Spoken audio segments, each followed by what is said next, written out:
Hi friends, welcome back to Nitu Sushanth vlogs. Today lunch వచ్చేసి గంగవాయిల్ పప్పు. సో ఫస్ట్ 2 గ్లాస్ ఆఫ్ పప్పు తీసుకున్నా, నీట్గా కడిగి కుక్కర్లో వేసుకున్నాను. అండ్ ఆకుకూర కొంచెం కట్ చేసి నీట్గా 3 టైమ్స్ కడిగి పెట్టుకున్నాను. చిన్న చిన్నగా ముక్కలుగా మామిడికాయ వేసుకోవాలి. మామిడికాయ గంగవాయిల్ పప్పు. సో చిన్న చిన్నగా పీసెస్గా కట్ చేసి పెట్టుకున్నాను. మామిడికాయ నీట్గా కడిగి పెట్టుకున్న పప్పులో ఫస్ట్ ఆకుకూర వేసుకోవాలి, గంగవాయిల్ ఆకు వేసుకోవాలి. నెక్స్ట్ దాంట్లో చిన్న చిన్నగా ముక్కలుగా కట్ చేసి పెట్టుకున్న మామిడికాయ ముక్కలు కూడా వేసుకోవాలి. ఫ్రెండ్స్, మేము పిక్కా కూడా వేసుకుంటాం ఫ్రెండ్స్, ఇది బాగుంటుంది ఉడికిన తర్వాత. నెక్స్ట్ వెల్లుల్లి వేసుకోవాలి. వెల్లుల్లి రెబ్బలు ఒక త్రీ తీసుకున్నాను నేను. జీలకర్ర వేసుకోవాలి, కొంచెం పసుపు వేసుకోవాలి, అండ్ కొత్తిమీర కరివేపాకు కూడా వేసుకుంటే బాగుంటుంది.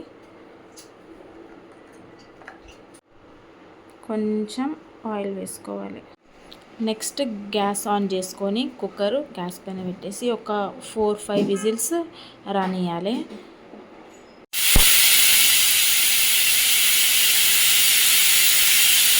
ఫైవ్ విజిల్ తర్వాత చూడండి ఫ్రెండ్స్, పప్పు ఉడికిపోయింది. ఇప్పుడు దీంట్లో కొంచెం కారం వేసుకోవాలి.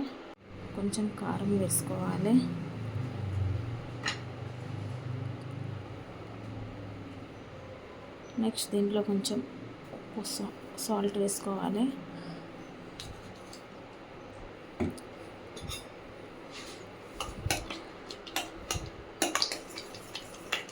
కొంచెం వాటర్ యాడ్ చేసుకొని ఒక 5 మినిట్స్ ఉడికియాలి ఫ్రెండ్స్. నెక్స్ట్ పోపు పెట్టుకుందాం, రెడీ చేసుకుందాం ఫ్రెండ్. కొంచెం ఆయిల్ వేసుకొని దాంట్లో ఆవాలు,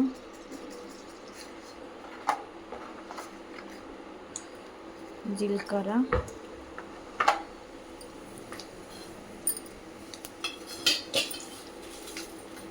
కొన్ని ఎండుమిరపకాయలు,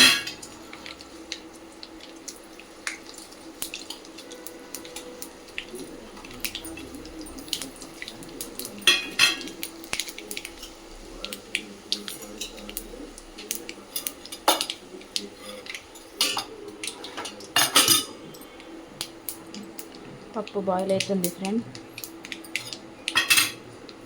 కొంచెం కరివేపాకు వేసుకుందాం.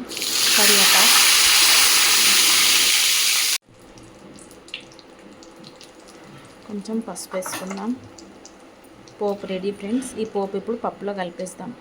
పోపు కలిపేస్తాను ఫ్రెండ్ పప్పులో. చూడండి, పప్పు బాయిల్ అవుతుంది, వేడి ఆల్మోస్ట్ పప్పు రెడీ ఫ్రెండ్స్. వేడి గంగవాయిల్ మామిడికాయ పప్పు ready. Thank you for watching. Bye bye.